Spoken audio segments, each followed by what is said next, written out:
Dice, en algún momento le pregunta, se afirma que estamos en el peor momento de la pandemia.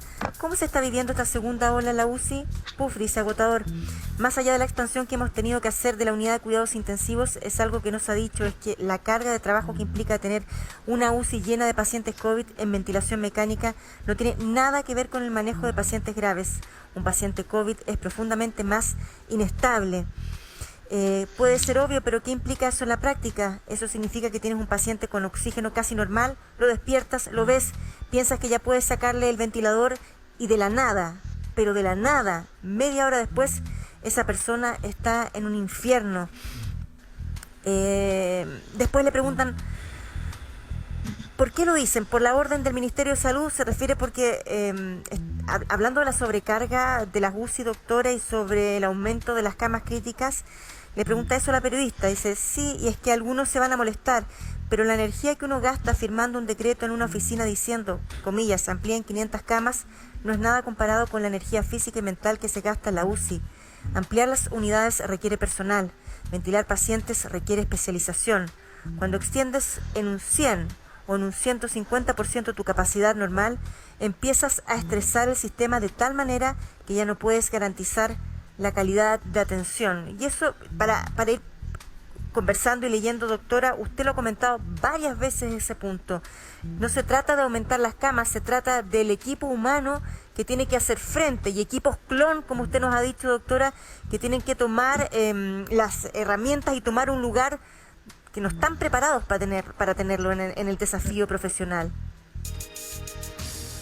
Quiero decir que mi admiración por el doctor Hernández, yo soy de la Chile, pero el reconocimiento absoluto del legado que él ha dejado, su mano está por todo Chile, ¿cierto?, en los intensivistas que él ha formado. Mi admiración profunda para él y su equipo de intensivo y de broncopulmonares de la Católica. Fíjate que tú recién me preguntaste si había habido algún caso que me hubiera impactado. Fíjate que había un paciente que no se quería intubar porque no le había dado las claves del cajero automático a su señora. Mira. Era algo tan cotidiano, tan de hoy día, tan como que te podría pasar a ti, claro, o a mí. Claro, entonces yo los invito a entender que esto es así de violento. Cuando yo hacía clases en la Facultad de Medicina, para explicar la insuficiencia respiratoria, y me va a servir para explicarla ahora, mandaba a uno de mis alumnos a bajar los 4 pisos y a subir corriendo.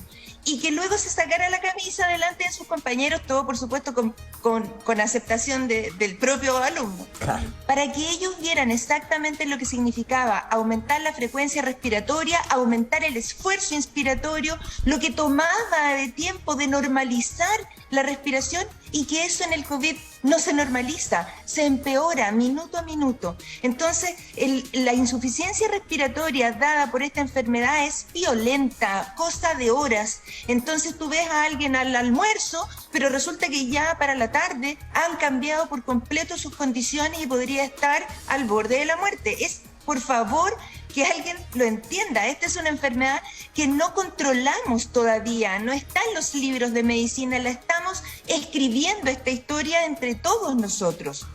¿Sabes qué, cortito? Una amiga que está con COVID, está en la casa, está medio complicada, pero no ha tenido que ir a un centro hospitalario, ya tuvo cáncer. Me dijo, ¿tú sabes que esto se podría comparar a una quimio? Me dijo, así de fuerte siento el bicho, así me dijo, doctora, pero esto es como cuando tenía quimio. Así es, porque para cada persona va a ser una sensación diferente, porque además nosotros hemos focalizado en la neumonía por COVID, que es lo que mata a las personas por falta de oxígeno, porque el pulmón se rigidiza, se pone más como piedra, ¿cierto? No lo puedes respirar, no puedes ventilar. Eso, por favor, entiéndanlo las personas que en este momento no tienen como consideración de que esto les puede pasar a cualquiera. Una de las Glenn Hernández, un médico intensivista, sí, que ha estado además presente una y otra vez en el matinal, que además es profesor en la Católica, que forma intensivistas hoy que están en la trinchera. Usted lo señalaba, tiene un alcance a nivel nacional y sin embargo se da, en medio de toda esta vorágine, tiempo para comunicar su mensaje. Aquí tenemos otro extracto de esa entrevista. Una de las cosas que sin duda a muchísimos impactó de la entrevista que presentamos ayer a través de nuestras pantallas en Mesa Central fue el momento en que él describe la UCI. Quiero recogerlo porque me imagino que con Amaro podemos empatarnos en esta situación, ver una UCI, ver esta cantidad, que son muchos pacientes que están boca abajo, que están entubados. Él hablaba de esta sensación de estar viviendo una película de ciencia ficción, tipo Matrix, con gente conectada a máquinas. Y él hablaba de las fotos que las familias le llevaban a los pacientes para humanizar el espacio y que todos los funcionarios de salud observaban estas fotografías para darse cuenta o para recordar una vez más que el paciente que está ahí postrado tiene una familia, tiene una historia, tiene hijos, tiene gente que lo ama. Sigamos escuchando las palabras del doctor Glenn Hernández. Lo que pasa es que esa parte humana es la que probablemente puede hacer que esta entrevista sirva de algo, doctor. Sirva para crear conciencia en las personas, en los que no conocemos, en los que no sabemos y no nos imaginamos la crudeza que tiene esta enfermedad. Sí. Mira, lo último médico es quizás que los pacientes después de 3 semanas, como no hay terapia efectiva, les damos corticoides, se infectan con pseudomonas, hongo y al final se mueren 2 meses después de infecciones, ya no COVID, sino las complicaciones de esto. Y de modo que por eso es que es una enfermedad tan cruel. En la parte humana, si es cruel, es cruel.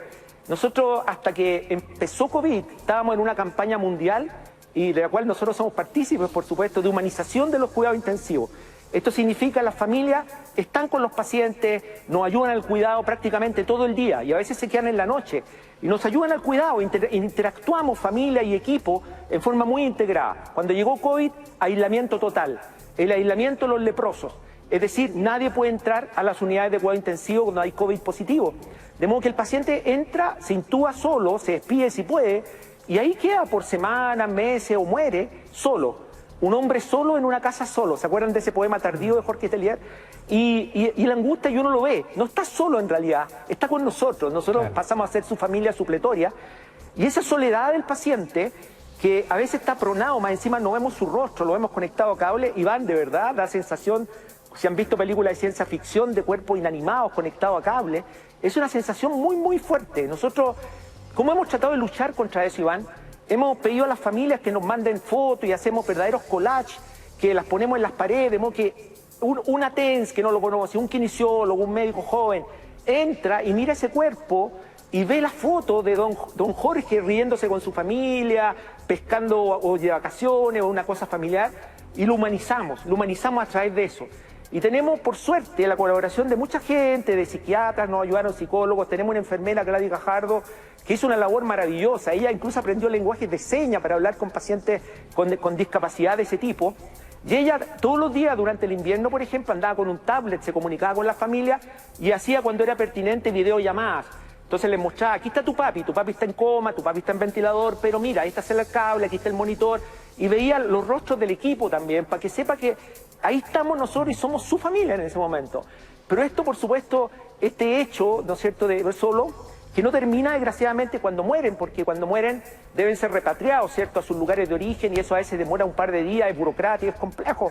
Y además se entierran solos, digamos. El funeral de un paciente COVID no es el funeral de cualquier persona. Yo conté en The Clinic que mi madre se murió en mis brazos y yo siempre lo voy a recordar, digamos. Tener a mi padre en una UCI por un mes, que se muera y yo no pueda abrazarlo, ni siquiera un segundo. Eso para mí sería un dolor insoportable como ser humano. Y nosotros tratamos de evitarle eso a las familias, pero también, por supuesto, eso produce un desgaste tremendo en el personal. Iván, yo dije, este país no le ha dado un minuto de silencio a todos estos pacientes que fallecieron, digamos, a tantos pacientes que murieron, que ya son 30.000, son muchos.